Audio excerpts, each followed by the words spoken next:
So no one has ever developed a fully reusable orbital heat shield. Because when you come in from orbital velocity, you come in like a flaming meteor, like you're just a raging ball of fire, and it's hard to have a heat shield that doesn't partially melt or get destroyed in that process. We've got to solve making a fully reusable orbital heat shield, a problem that has never been solved before. For a while there, I was like, I'm not sure this is solvable. At this point, I think it is solvable. It requires detailed iteration on the heat shield tiles.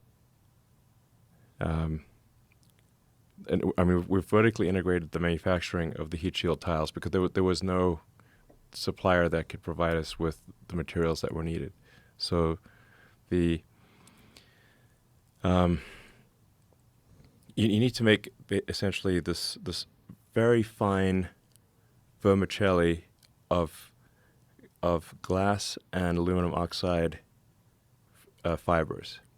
Aluminum oxide is basically sapphire, so it's like glass and sapphire, very fine fibers in exactly the right geometry, with special coatings, in order to have this heat shield tile be reusable, like not melt, but not be so brittle that it gets damaged on ascent or descent.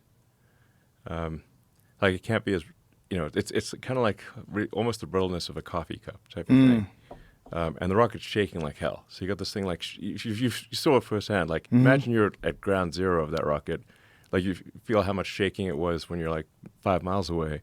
Imagine if you're right there, So you're shaking these things that are like as brittle as a coffee cup, trying not to have them crack or break, and then not have them melt. You've got several thousand of these things, and